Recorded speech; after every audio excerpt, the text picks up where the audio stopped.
Hola, muy buenas tardes. Soy Fabián Giraudo, socio de Giga Global de Argentina. Bienvenidos a Giga Latam Live desde Argentina para toda América Latina. Quiero saludar a mi socio y amigo Sebastián Gandini desde la ciudad de Rosario. Sebastián, muy buenas tardes. Hola Fabián, ¿cómo estás? Buenas tardes a todos. Bienvenidos a una nueva edición de Giga Latam Live. Recuerden que estaremos con ustedes martes y jueves desde las 17 horas de Argentina. Exactamente, Sebastián. Y podrán seguirnos en vivo y en directo por Facebook de Giga Global, Expansión Training y Emprendedor Financiero de Guatemala. También podrán verlo por Hub Radio Empresarial de Chile. Enviamos un cordial saludo a Jorge Estrada, nuestro amigo y director de Expansión Training. Exactamente, Fabián. Les recordamos que Giga Latam Live es un magazine de actualidad empresarial, educativa, social, económica, y tenemos contenidos de muchísimo valor agregado, así que importante seguir la página de Giga en Facebook para estar al tanto de cada emisión. Vamos a tener grandes invitados y de hecho hoy es un programa imperdible con la presencia de nuestro amigo Luis Hermo. Así que sin mucho más preámbulo, Fabián, ¿qué te parece si lo presentamos a Luis? Me parece fantástico, Sebastián. Luis Hermo, director del Centro de Capacitación Continua, es uruguayo, forma líderes en educación, empresas y deportes. Director para Latinoamérica de la Academia Europea de Neurociencias, Economías y Humanidades de España. Director para Paraguay de la Red Latinoamericana de Conferencistas. Director para Paraguay del Centro Iberoamericano de Coaching. Director ejecutivo de la Federación Internacional de Coaching Deportivo, director del Centro de Liderazgo Internacional de la Universidad Unida en Asunción, Paraguay. Damas y caballeros, Giga Global de la República Argentina y sus aliados estratégicos en América Latina y los Estados Unidos se complacen en presentar al señor Luis Hermo. Bienvenido, Luis, a Giga Latam Live, desde Argentina para toda América Latina. Realmente es un honor para nosotros compartir este espacio contigo. Un gusto, Fabián, un placer. Gracias por la invitación, por ser parte de esta experiencia. Gracias, Sebastián. Para mí es un privilegio poder estar con ustedes y llegar a tanta gente que les sigue. Bueno, bienvenido Luis, un placer tenerte hoy acá. Recuerden amigos, Luis es uruguayo, como comentábamos recién, viviendo en Paraguay. Y hoy, bueno, vamos a conversar sobre coaching, educación, inteligencia emocional, un programa imperdible. Y por eso, ¿quién más indicado para esto que el señor Luis Hermo? De hecho, Luis, para introducirnos en tema, contarle a la gente quién es Luis y cómo fue tu carrera y hasta el día de hoy como para llegar a ser uno de los profesionales más influyentes en la materia. Bueno, en realidad que esta historia comenzó detrás de una pregunta que me hice hace ya unos cuantos años de por qué tomamos las decisiones que tomamos. ¿Por qué a veces generamos determinados comportamientos? Y la respuesta la encontré en la inteligencia emocional. Después de investigar, de analizar, después digamos, tratar de encontrar esas respuestas que a veces, hay muchas preguntas que a veces no tienen respuestas. Y también hay muchas respuestas que le faltan preguntas. Y a mí me pareció interesante entrar en ese mundo de la inteligencia emocional después de venir de una experiencia de tener una empresa que arrancamos 6 personas y llegamos a 100 en Uruguay, tercerizamos personal y claro, el comportamiento de las personas, la toma de decisiones y todo lo que pasa con tanta gente muchas veces te hace preguntarte muchas cosas. Y bueno, así comenzó con una pregunta enorme. ¿Por qué tomamos las decisiones que tomamos? ¿Por qué las emociones influyen tanto en nuestra vida? Y cuando empezás a investigar y te empezás a formar en el tema y tratar de apasionarte, porque evidentemente que eso es una pasión también, y al igual que lo que hacen ustedes, empezás a descubrir. Y lo importante de esto es que esto es un proceso, no es igual que el coaching, igual que otras cosas, no son solo formaciones, sino que son procesos donde uno aprende de los procesos. Y lo interesante de la inteligencia emocional es que uno puede aprender inteligencia emocional en cualquier momento de su vida y hacer de su vida parte de la inteligencia emocional y empezar a cambiar la toma de decisiones en uno y en sus entornos. Y empezás a ver resultados distintos. Entonces, dice que cuando nosotros cambiamos la forma de ver las cosas, lo que vemos cambia. Y en realidad que la inteligencia emocional es como ponerte lente de contacto o lentes normales si es que no tenés, ¿verdad? Qué interesante, Luis. La verdad que esa pregunta disparadora, ¿no? ¿Por qué tomamos las decisiones que tomamos? Qué interesante y que la respuesta esté allí en la inteligencia emocional. Eh, Platicaste también sobre el tema de las emociones, el impacto que tiene en este proceso. Por lo tanto, está entrándonos de lleno en lo que es la educación, Luis. ¿Cómo ves el rumbo que está tomando la educación actualmente en la virtualidad, ¿no? ¿Y qué característica tiene esta transformación? Bueno, en realidad que lo podríamos dividir quizás por regiones, no en todos los países se replica, se replica exactamente lo mismo, por un tema a veces cultural, ¿no? Hay algunos países que son más, que no, digamos que no son tan rápidos en adaptar cosas diferentes. Se agarran más de sus creencias naturales, de lo que han hecho durante 30 años, y parecería que hay algunos países donde para el docente este cambio le ha generado mucha frustración. Inclusive sé de personas que han dejado de enseñar porque no se han adaptado a este cambio, que es un cambio que me parece que es natural, ¿verdad? Si nos ponemos a pensar, todo ha cambiado. Y siempre, y los que trabajamos a veces en algunas áreas, yo siempre les planteo por qué se enseña igual que hace 30 años a alumnos de hoy, ¿verdad? Y me parece que este ir más rápido, gracias o por la situación de la pandemia, ha hecho que nos pongamos a rueda de cosas que ya tendrían que haber pasado hace tiempo en forma genérica, porque quizás habemos algunos que ustedes lo han hecho, yo lo he hecho, tengo amigos que lo han hecho, que han trabajado en la virtualidad desde hace algunos años, pero no ha sido la línea de todo el mundo. Hoy todo el mundo se tuvo que volcar a algo, pero es algo que fue impuesto desde afuera, ¿verdad? Es una situación externa que tuvimos que aceptar. Y como es algo que es externo, mucha de la comunidad educativa todavía no incorporó la importancia de la virtualidad y tampoco las habilidades. Entonces, el docente, el educador trabaja con alumnos digitales, no siendo digital de repente el docente.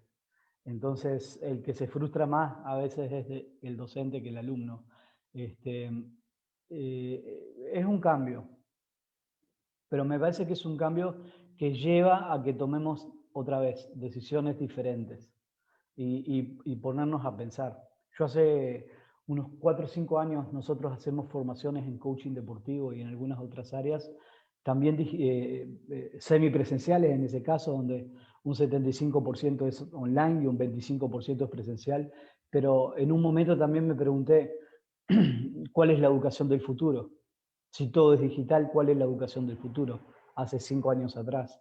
Y yo decía, bueno, o la formación, no solamente la educativa, desde el liderazgo, Entonces, incorporamos esos recursos y nos sentimos muy cómodos, pero para los que no decidieron eso antes, hoy es un momento de frustración para muchos, inclusive de interpretación de que no se está aprendiendo.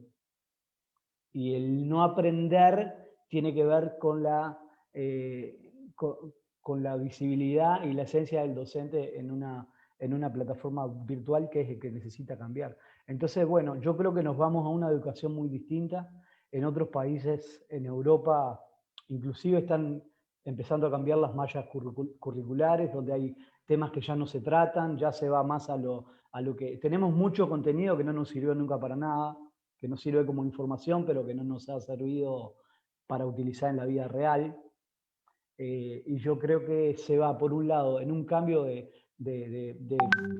digamos, del conocimiento que se va a dar, que va a ser más específico, porque además hoy los chicos quieren todo más rápido que antes. Antes nosotros podíamos tener procesos, hoy los chicos no quieren saber nada con los procesos, quieren cosas rápidas. Y bueno, un poco ese cambio, ¿no? de incorporar, que es un poco más lento en algunas regiones, en otras no, la tecnología, pero después también el contenido, que me parece que es importante trabajar en eso, y que lo que hablábamos el otro día era la importancia de que desde el Estado los países incorporen la neuroeducación, incorporen un cambio de contenido que ayude al que estudia cualquier carrera, le ayude a ir más rápido y a hacer más, y a optimizar más sus tiempos, sus momentos, y que lo que aprende lo pueda poner en práctica.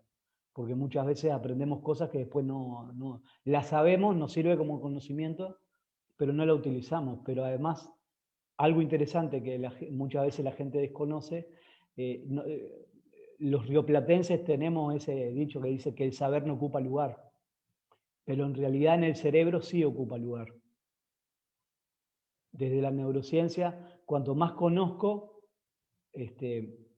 digamos que yo puedo tener un conocimiento que me va a ayudar para mi vida y lo puedo cambiar por algo que es un conocimiento que no me ayuda. Y eso genera mucho valor.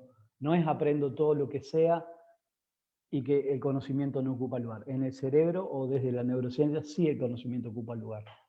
Entonces, por eso también es importante. Muy, muy interesante, Luis. La verdad que estos conceptos, y celebramos la actualización de los contenidos curriculares. La verdad que yo creo que ya llegó el momento, y esta ola de cambio, de transformaciones en la educación va a traer justamente aparejado estas actualizaciones en todas las carreras, ¿no? Y eso es muy bueno. Luis, al respecto en materia de herramientas, ¿no? Obviamente los docentes tienen que también apelar un poco a actualizar sus skills y disponer también de accesos a tecnologías y demás. ¿Qué sugieres allí como para que los docentes que nos estén acompañando en vivo, que estén luego viendo este programa, puedan empezar ya a entrenarse, capacitarse, actualizarse, prepararse para esta nueva normalidad? Porque ya todos sabemos de que estamos viviendo y estamos transitando una era donde ya es muy difícil que volvamos hacia atrás. Todo cambio cuando llega y se queda, e incluso evoluciona mucho más rápido que antes. Por lo tanto, Luis, ¿qué herramientas le sugiere a los docentes que empiecen ya a adquirir o practicar o actualizar sus conceptos, ¿no? Para poderse adaptar a esta nueva era? Yo creo que más allá de herramientas digitales que necesitamos tener, como por ejemplo este es un medio que antes no se tenía, hoy estamos teniendo una entrevista donde hay 3 personas en 3 ciudades diferentes. Conocer la tecnología, incorporar los recursos y las herramientas, todas las plataformas que ayudan a comunicarnos nos ayudan. Son similares, muchas veces son muy similares, algunas por ahí tienen algo de diferencia, pero es bueno conocerlas. Ahora, me parece que la herramienta más importante para la docencia presencial y la que es online, a distancia, es saber cómo aprende tu alumno. Si uno no sabe cómo aprende el alumno, uno puede tener un Ferrari guardado en un garage. Quizás yo tengo toda la tecnología, tengo un equipo que funciona a full, tengo un buen internet, tengo todo, pero si yo no sé qué pasa en el cerebro del alumno cuando el alumno necesita aprender, estoy perdiendo parte de la película. Y venimos muchas veces de esa educación, o sea, ha cambiado la educación, evidentemente hace 30 años teníamos otra educación, ¿verdad? Era, sin querer ofender a nadie, era una educación mucho más potente de la educación que tenemos hoy. Pero necesitamos incorporar herramientas. Anteriormente, quizás el docente lo hacía, había cosas que lo hacía en forma natural. Desde la neurociencia, desde la neuroeducación, hay un concepto que se llama CCM, es cuerpo, cerebro, mente, que es digamos, el concepto primario, y el concepto secundario, a eso se le agrega el entorno. Tiene que haber una unión entre lo que piensa, lo que siente y lo que le pasa físicamente. Si yo tengo una gripe fuerte, tengo fiebre, me pasa algo físico, no tengo la disposición para poder aprender de forma adecuada. Si yo no interpreto lo que tú estás diciendo de forma adecuada, tampoco puedo estar aprendiendo de la manera adecuada. Y mi entorno también tiene muchísimo que ver. Entonces yo creo que una de las cosas que tenemos que aprender es, primero, cómo aprende el cerebro del alumno. ¿Cómo aprende el alumno? ¿En qué momentos aprende? ¿Cuáles son las ventanas de atención? Los tipos de atención. ¿Cómo genero la atención? Por ejemplo, una de las formas por las cuales el cerebro aprende o el alumno aprende es cuando hay una emoción. Y yo una emoción la puedo generar a distancia o la puedo generar presencial. Lo mismo que tú puedes hacer en un aula física, salvando la diferencia, lo podés hacer en un aula presencial. El tema no es no dar capacitaciones planas, donde el docente empieza, habla 45 minutos y termina sin tener cortes, donde se llegue digamos, a tener la atención del alumno y donde haya una interacción distinta. Si no hay ese fraccionamiento de la información, y no hay, digamos, a ver qué es lo que él está sabiendo, muchas veces el alumno no está aprendiendo. El foco hoy, desde lo que pasa dentro del aula, tiene que estar en el docente, no en el alumno. Hoy el alumno es la estrella, antes era el docente, hoy es la estrella. Eso significa que el docente necesita preparar las clases diferentes a lo como lo hizo durante 20 años. Yo tengo que saber cómo genero. El cerebro aprende cuando algo nos emociona, aprende cuando existe una inspiración, por motivación y por asociación. Son las formas por las cuales el cerebro aprende. Si yo logro generar en el aula, en distintos momentos, estos cuatro recursos, estoy más seguro de que el alumno está aprendiendo. No siempre que el docente está hablando, el alumno está aprendiendo. El alumno puede estar ahí, pero que esté aprendiendo es otra cosa. Y entonces, mi forma de preparar las clases, yo creo que la herramienta más importante es cambiar la manera de hacer las exposiciones. Comenzar con una historia, hacer una dinámica, separar a las clases por grupos, aunque sea virtual. O sea, hay muchas herramientas que se pueden llevar a la virtualidad. Por ejemplo, Zoom tiene una herramienta para separar en aulas. Moodle tiene una herramienta para separar en aulas. Ustedes conocen más que yo de lo que es tecnología y sabemos que hay muchas herramientas que a veces el docente desconoce, ¿verdad? No es solamente me siento a la cámara y digo, yo tengo que, y hoy tenemos un desafío, yo trabajo mucho en el área de liderazgo y demás, ya con personas que tienen empresas o demás, y notamos y sabemos, y lo mismo le pasa al docente, que uno está hablando y todas las cámaras están cerradas. O sea, los alumnos no prenden no es como estamos haciendo nosotros que nos vemos. Muchas veces cuando uno está dando una formación determinada, se siente como eso genera frustración en el docente. Si no está acostumbrado y está enseñando ante una cámara y hay 30 personas con las cámaras apagadas o 29 con la cámara apagada y uno con la cámara prendida, siente como que el mensaje no llega. Ahí es donde perdemos cercanía. Entonces, por eso es tan importante utilizar el chat, utilizar el WhatsApp al mismo tiempo, utilizar una dinámica, ¿verdad? Donde aprendemos determinados conceptos. Y me parece que si se utiliza todo eso, la emoción es muy importante, pero hay que demostrar por qué la emoción es muy importante, ¿verdad? Y eso se puede hacer con dinámicas. Si hacemos una dinámica, si ustedes quieren, podemos hacer una dinámica 1 minuto para entender el concepto de lo que estoy diciendo. Por supuesto. Tienen papel y lápiz, ¿verdad?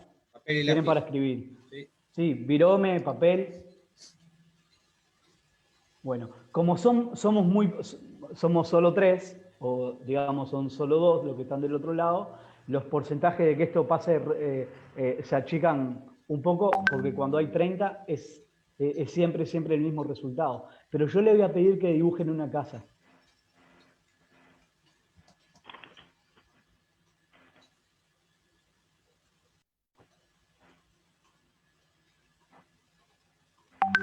Y acá yo me estoy jugando la ropa porque ustedes son solo dos, ¿no?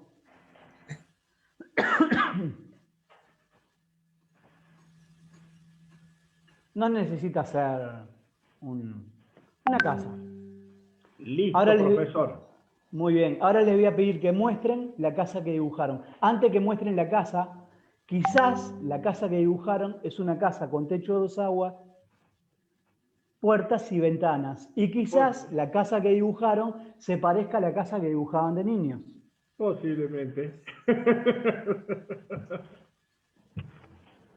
¿Es así o no? Sí. Perfecto, ahí está. La de Fabián la veo más. Che, yo soy un nativo digital, mira dónde la dibujé, ¿no? Ah, ahí sí, está, Lo dibujó perfecto. en el celular.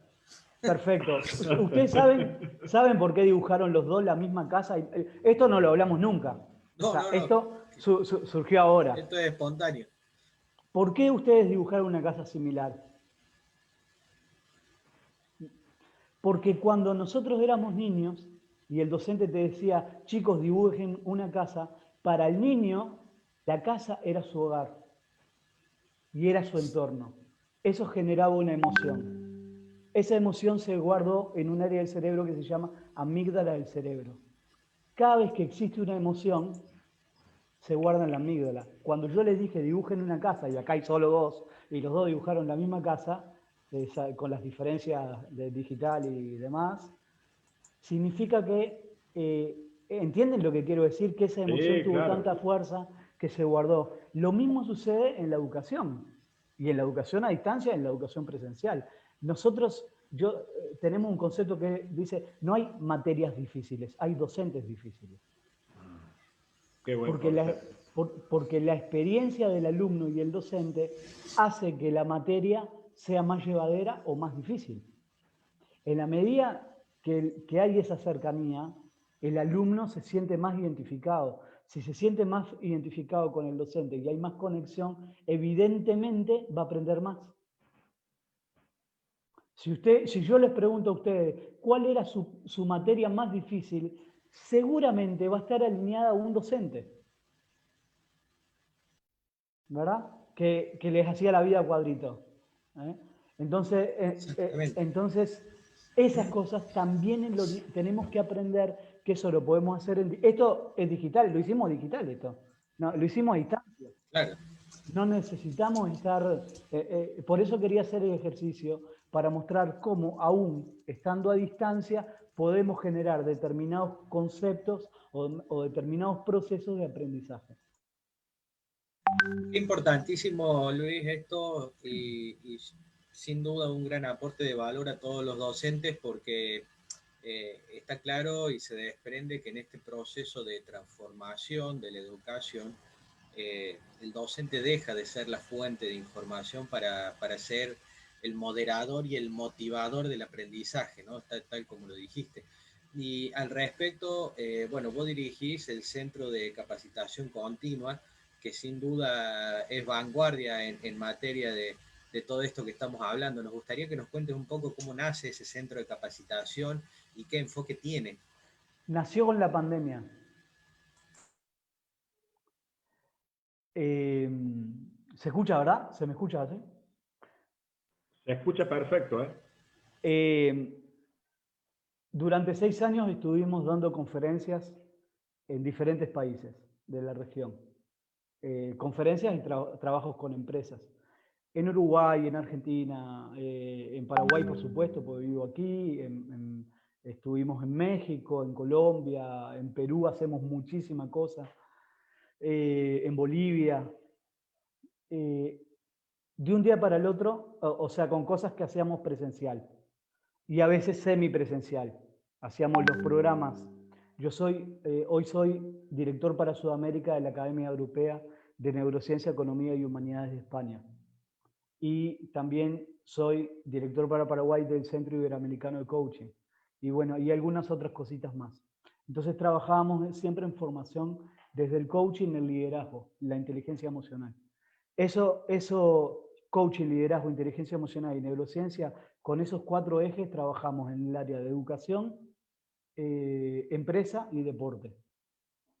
pero siempre lo hacíamos presencial o semipresencial, el 80 al 75% online y el 25% ponele presencial en el exterior.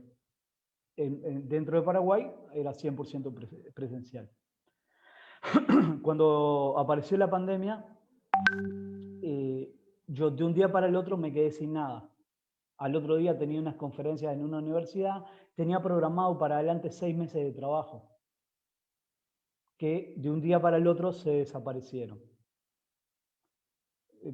Como uno trabajaba con la inteligencia emocional, la primera cosa que hice fue no hacer nada. Mi primera semana fue analizar los pasos siguientes, porque no sabíamos a qué nos estábamos enfrentando y cuál era la realidad. Entonces, dije, y a eso, bueno, quedé sin nada. Por suerte, tenía un proveedor importante de Perú, que es una cadena de 64 colegios, que habíamos hecho una formación de neuroeducación y que me tendrían que haber pagado en diciembre y me pagaron cuando empezó la pandemia. Entonces eso me generó un aire para estar un poco más tranquilo y seguir pensando. Y dije, bueno, y ahora, si todo cambia, yo necesito cambiar. Yo no me puedo resistir al cambio. Si yo me resisto, hoy estaría tirado bajo tierra si me hubiera quedado esperando que las cosas cambien. Igual que todos nosotros, digamos. Entonces, ¿qué hice? Al poco después me hackearon las redes sociales. Perdí mi Facebook, mi Instagram, todo toda mi historia, mi experiencia de algunos años, desapareció. Entonces, ¿qué hice? Cambié mi página web, cambié mis presentaciones y generé una plataforma Moodle donde realizamos formaciones junto con colegas de otros países. Entonces, después generamos un centro de liderazgo para una universidad local y empezamos a hacer cosas a distancia. Hoy estamos, no sé, a 10 de noviembre, el 100% de las cosas son a distancia. Pero son a distancia porque tuve que generar un nuevo escenario. En ese nuevo escenario, otra cosa importante para todo el mundo, vivimos en un mundo de asociaciones. Ya no somos más individuos haciendo cosas. Fortalecemos el crecimiento en la medida que nos asociamos. Entonces yo tengo, digamos, personas con quienes he hecho cosas, digamos, presenciales y que hay confianza y que hemos tenido éxito haciendo algunas cosas, como en el caso de Marcelo que hablábamos hoy, y que hoy nos asociamos y hacemos diferentes cosas a distancia utilizando recursos en común. Entonces, yo digo que tenemos que aprender a cambiar. Cuando todo cambia, necesitamos cambiar. Eso creo que es la mejor cosa que podemos decir, ¿no?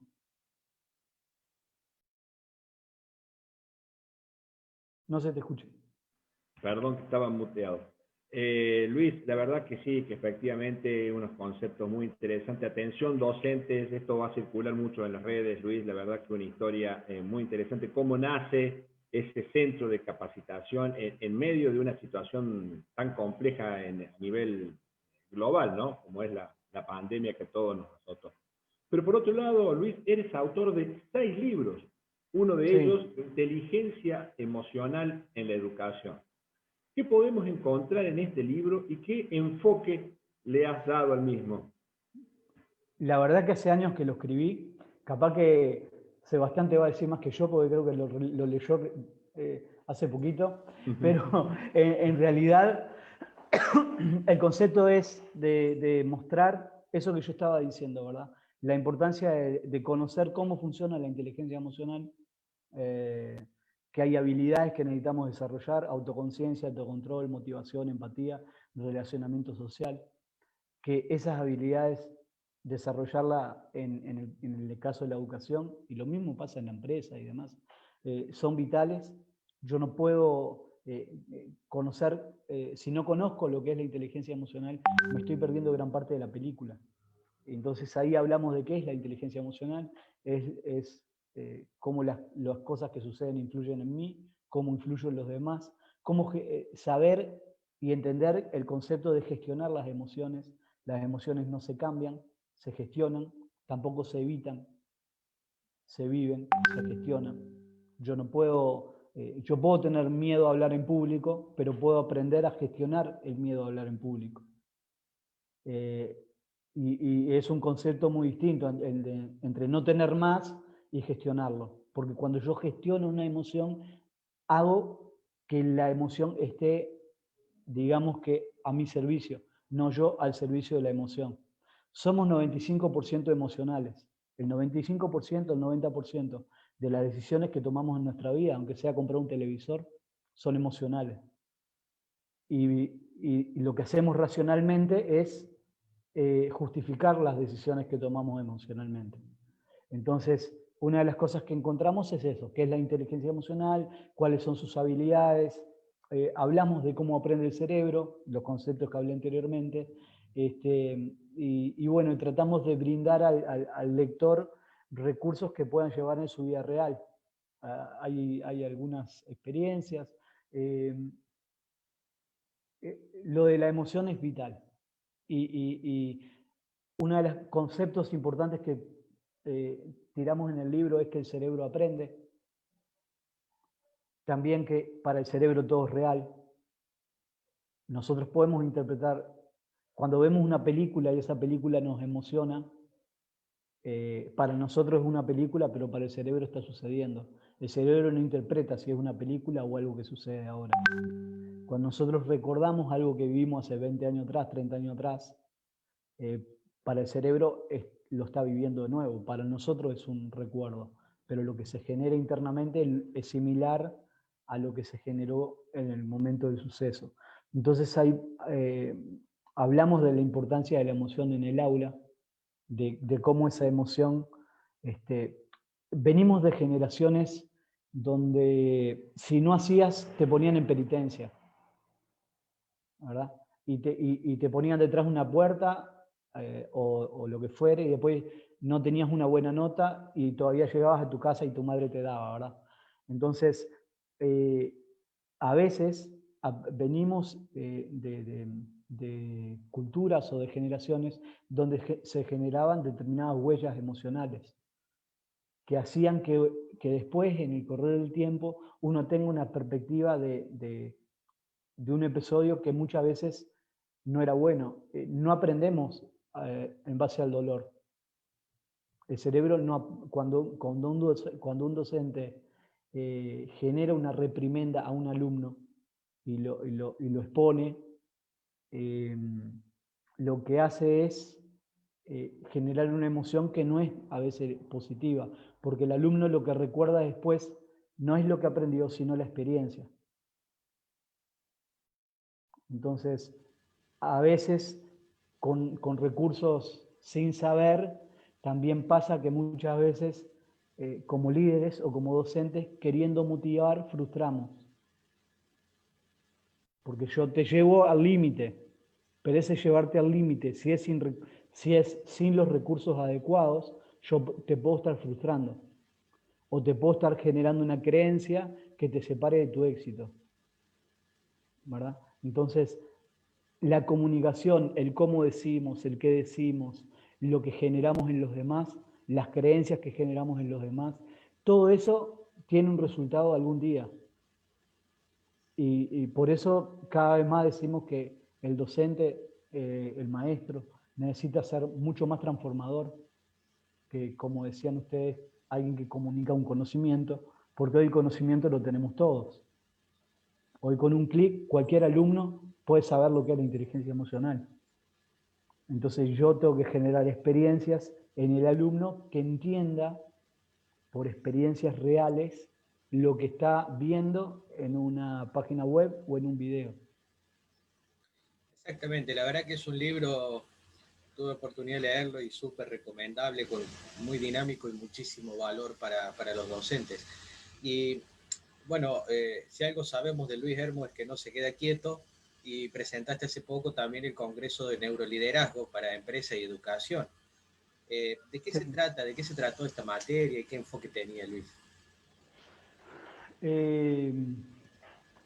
Bueno, el neuroliderazgo es un concepto que cada vez está más en la mente de la gente.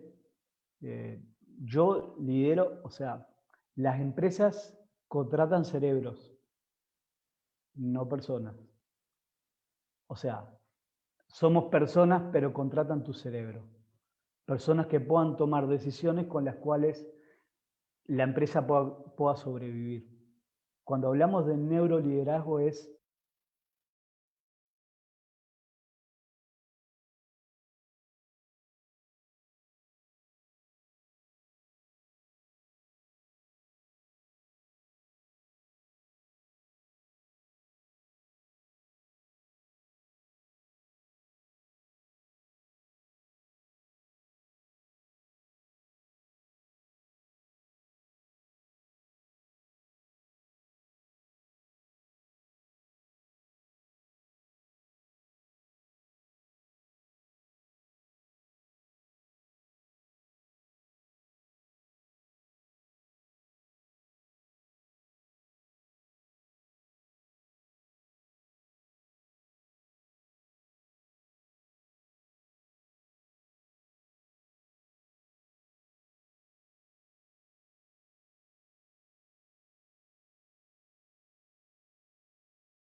o cuando hablamos de qué se trató y qué se apuntó, es enfocar justamente la importancia de conocer cómo funciona el colaborador, cómo cambio mi clima laboral, cómo pasamos de jefaturas a liderazgo y cuál es la diferencia entre un jefe y un líder.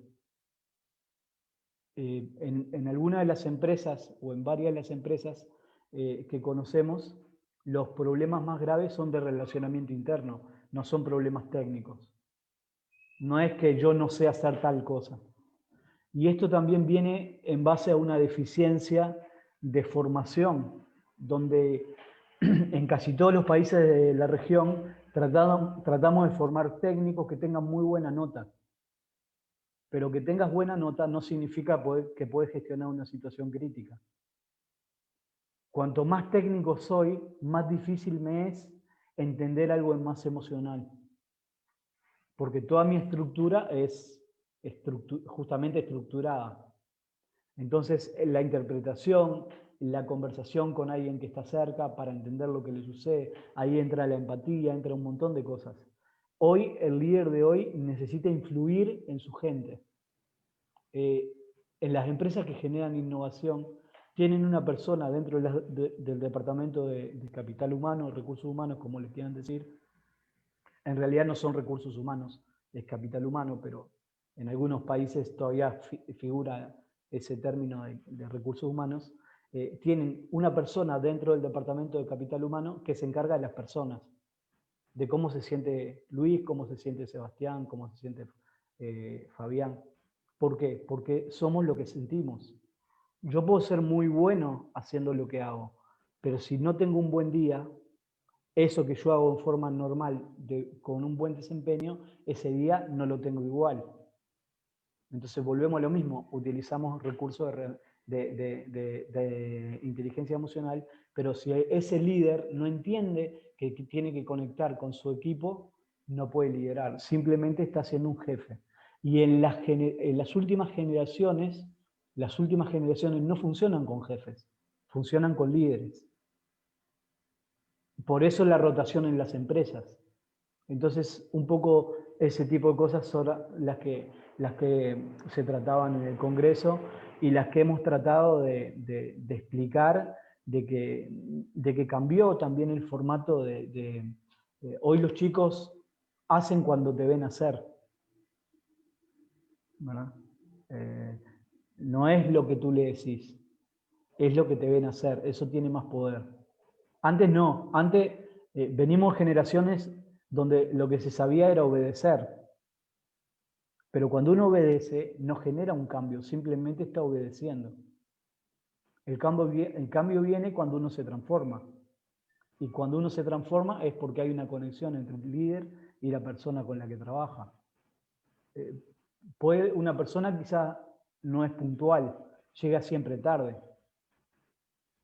Para cambiar eso, hay un concepto que tenemos que es que la única forma de cambiar algo en los equipos de trabajo es trabajar con su forma de pensar, no hay otra manera. De nada sirve que yo te diga, llega en hora o te descuento parte del día o te suspendo 2 días, o sea, ahí volvemos a lo mismo del dolor. Recuerdan que hablamos, cuando hay determinado acontecimiento y me genera una emoción que no es la apropiada, yo no estoy aprendiendo que tengo que llegar temprano. Yo estoy recordando que me sacaron un día de mi ingreso porque llegué tarde, pero no estoy aprendiendo. Entonces necesito trabajar con el valor de la puntualidad, que es un valor que no tengo. Y para trabajar con ese valor necesito trabajar con tu forma de pensar. Para trabajar con tu forma de pensar necesito conectarme, necesito conversar. Entonces hay un sistema de comunicación entre los líderes y su gente. Nosotros generamos algunos proyectos que llevamos a cabo haciendo consultoría, donde generamos que los líderes se dividen por líderes, por departamentos, como fuere, pero yo tengo que poder haber hablado con Fabián y con Sebastián por lo menos una vez alguien del liderazgo, de la gerencia, de alguna de las gerencias, tiene que haber hablado con Fabián o con Sebastián 2 veces al mes, 15 minutos. No es 18 horas. Pero ese contacto individual donde yo me siento contigo y quiero ver qué sentís, cómo estás, cómo vas a aprender, cómo estás desarrollándote, qué interferencias tenés. Cuando eso viene de tu líder y es individual, vos sentís que el mensaje es para ti. Entonces generás sintonía y generás cambio. Cuando un jefe para a todo el mundo y da un mensaje a todo el mundo, no le llega igual a todo el mundo porque todos son diferentes. Ahora, cuando el mensaje es individual, y claro, ustedes me van a decir, pero cuando tengo 3.000 personas y tengo que elegir bien a mis líderes. La clave hoy es el liderazgo. Cuando en tu equipo las cosas no funcionan, el problema no es el equipo, el problema es el líder. La verdad que qué interesante, Luis, todos estos conceptos, y me hace acordar uno que teníamos que decía que los colaboradores no renuncian a las empresas, renuncian a sus jefes, ¿no? Cómo ha evolucionado en materia de liderazgo, ahora en neuroliderazgo, y bueno, todos estos aportes creo que marcan ya una tendencia y las empresas cada vez más los están incorporando a estos conceptos, porque la verdad, como muy bien decías, un equipo que tenga un muy buen liderazgo tiene grandes oportunidades de éxito respecto a otros que no son tan así. También nos comentabas, Luis, mientras veníamos en la entrevista, que una de las actividades que desarrollabas era el coaching deportivo. ¿Qué enfoque tiene y cómo ayuda a obtener mejores resultados a los deportistas? Y bueno, es definitorio porque volvemos a lo mismo. A ver, el coaching es ayudar a alguien a que descubra lo que no está viendo por sí mismo. Un coach no te dice lo que tenés que hacer. te ayuda a que puedas ver algo que no estás viendo. No es psicología, no es, o sea, el coaching es un facilitador del potencial humano. Un coach deportivo, lo que pasa que acá tendríamos que tener unas 4 entrevistas más, por ejemplo, pero para entender más. A ver, todo lo que se trabaja en el coaching, para empezar, el coaching nació en el deporte y después se fue a las empresas, pero nació en el deporte y nació en el tenis. Cuando el creador del coaching, que era jugador de tenis, decía que tenemos 2 jugadores. Un jugador que es el que hace el deporte y otro jugador interno que es el que genera las conversaciones internas. Entonces, desde el coaching uno trabaja cómo se siente el deportista en diferentes ámbitos. Algunas debilidades de deportistas, y te digo a nivel profesional, clase A. Y te voy a poner un ejemplo puntual. Messi no erra un penal y tira la pelota 4 metros arriba del horizontal por un problema técnico, si lo hace. Ese problema no es técnico. Esa situación es que en el momento de ejecutar algo pasó que generó una interferencia. Y eso que pasa internamente, todo el deportista trabaja para el éxito, pero no se prepara para el fracaso. Entonces, cuando yo entiendo que hay 3 escenarios, ganar, empatar o perder, y que la pérdida se puede cambiar, yo no me frustro. ¿Cuántas veces hemos visto selecciones de primer nivel que le meten 2, vamos a hablar de fútbol, por ejemplo, porque acá, ¿de qué otra cosa vamos a hablar? Entre nosotros 3 no podemos hablar de otro deporte. Por ejemplo, te meten 2 goles y el equipo se cayó. ¿Por qué? Porque son cosas que no se trabajan. Estos procesos se trabajan antes de la competición. No se trabaja, no cambiás un resultado en la cancha. Vos podés motivarle, podés gritarle, podés decirle, y por ahí, si hay un líder dentro de la cancha, el equipo cambia. Si no está el líder, tampoco, ¿verdad? Entonces, el coaching deportivo ayuda muchísimo justamente a ese trabajo. En lo personal, he hecho algunos trabajos con la selección paraguaya de karate, con deportistas y demás, y empiezan a cambiar determinados resultados cuando empiezan a cambiar lo que piensan, cómo se comunican y lo que sienten cuando están haciendo deporte. Entonces, una de las cosas que hemos aprendido en procesos, he trabajado mucho en Perú, llevo 7 viajes hechos a Perú donde hacemos formaciones y demás, y en base a las experiencias que tenemos, el 30% del entrenamiento tiene que ser con cómo se siente el deportista. Y lo otro tiene que ser técnico, táctico y estratégico. Pero por lo general se trabaja la técnica, la táctica y la estrategia. Y el físico. Pero no se trabaja la mente. Entonces, yo puedo tener muy buenas habilidades físicas. Puedo ser muy técnico. Puedo tener la estrategia. Pero si tuve un problema 5 minutos antes de empezar el partido, lo que yo tengo las capacidades, las habilidades para desarrollar, no se logran porque hay algo que te separa de ese desarrollo. ¿Cómo yo trabajo ese estado de ánimo?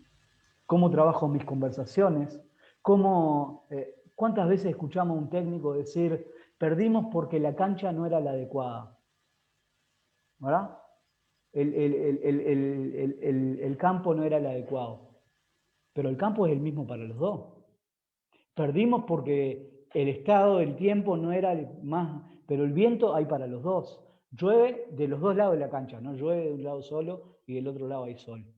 Entonces la diferencia es cómo generamos determinados conceptos que generan creencias en los jugadores. Entonces desde el se trabajan las creencias, los estados de ánimo, el cambio en la toma de decisiones dentro de la cancha, ¿verdad? Y todo lo que pasa antes y después, todo lo que pasa después. Lo que pasa en en el encuentro es un tema, es una consecuencia. La verdad que súper interesante, Luis. Sin duda merece un capítulo aparte el coaching deportivo, pero nos deja una visión muy clara de qué enfoque tiene. La verdad que cuando el tema es interesante, el tiempo siempre es corto y este es el caso porque vamos llegando al final de esta entrevista. No tenemos más que agradecerte tu tiempo, tu predisposición y nos gustaría que estas palabras finales para la audiencia fueran tuyas. Bueno, primero agradecerles por el espacio, por la oportunidad y por el conocimiento que vamos teniendo uno del otro, que genera cosas interesantes. Decirle a la gente que lo que nunca cambia es que todo cambia. Tenemos que tener incorporado ese concepto de que hoy puede ser de determinada manera, pero mañana quizás eso cambie. Y que lo primero, si yo quiero tener una buena calidad de vida y quiero tener éxito ante situaciones inesperadas, tengo que tener adaptabilidad.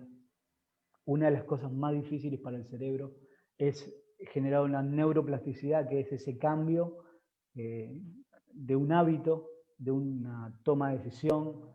O sea, el cerebro también aprende a ser adaptable, a adaptarse a cosas diferentes, pero es un tema de decisión personal.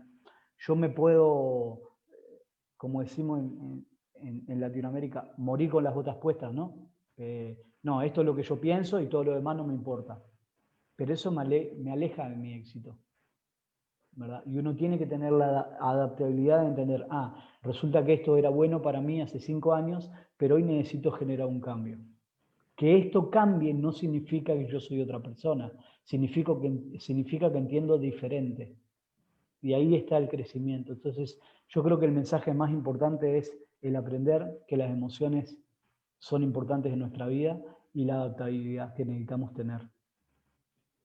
Qué interesante, Luis, y qué importante saber que las decisiones muchas veces dependen de lo que uno justamente tome, ¿no? Y hay un concepto que nosotros también aplicamos en Giga Global, que es decir, el lugar que ocuparemos mañana depende mucho de las decisiones que tomemos hoy, Luis. Por lo tanto, les transmitimos siempre a toda la audiencia de que traten de focalizarse en lo que uno puede cambiar, en lo que uno puede hacer para mejorar, para perfeccionarse, para adaptarse. Y en ese sentido los invitamos a todos a que sigan justamente el camino del conocimiento, perfeccionando esas herramientas, buscando nuevas para ajustar sus lineamientos de aprendizaje hacia estas nuevas tendencias que nos está marcando el mundo. Y por lo tanto la virtualidad hoy por hoy ya es una nueva era, ¿no? Y por lo tanto ya quedó en el espacio para que todos podamos primero disfrutarla y adaptarnos a ella para sacarle el mayor provecho. Luis, un placer tenerte con nosotros en el programa. Mucho. Esperamos volver pronto a encontrarnos y por supuesto las puertas de Giga Latam Live siempre estarán abiertas para ti. Muchísimas gracias, Luis, y hasta cualquier momento. Un placer, muchas gracias. Un abrazo enorme a todos. Gracias, Luis. ¿A dónde te encontramos, Luis, en las redes? Buena pregunta, tuve que hacer todo de nuevo. Coach Luis Hermo, me parece que es, y el otro es Capacitarse para Crecer. Eso es en Facebook, en Instagram es, creo que Coach Luis Hermo, y que me falta, no, perdón, en Instagram lo pude volver a crear recién ayer, creo que es Luis de Hermo, ya ni me acuerdo porque tuve que hacer. Lo ponemos acá abajo.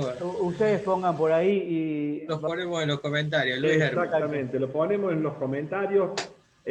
Atención amigos, a seguir a Luis Hermo, todas las novedades en materia de educación, no se la pueden perder, muy recomendado, gran profesional y amigo de Giga Global. Luis, fuerte abrazo hasta el Paraguay, un cordial saludo y estamos en contacto. Muchas gracias. Un placer, gracias.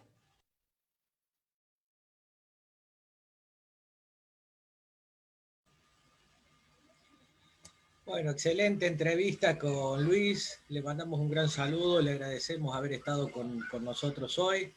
Y ya vamos transitando los últimos minutos de lo que es la edición de hoy. Y bueno, antes de cerrar, queremos contarle un poco los compromisos que nos esperan para los próximos días y sobre todo para la semana entrante. Esta noche vamos a tener en el ciclo Giga Webinar Gold la presencia de Karen Muñoz en un webinar imperdible sobre Lean Six Sigma. Pero antes de avanzar con los compromisos, contarles que, bueno, ya están abiertas las inscripciones para el Giga Management Training, el programa que está comenzando el 7 de diciembre con coaches internacionales de 3 países distintos, Guatemala, Colombia y Argentina. Vamos a trabajar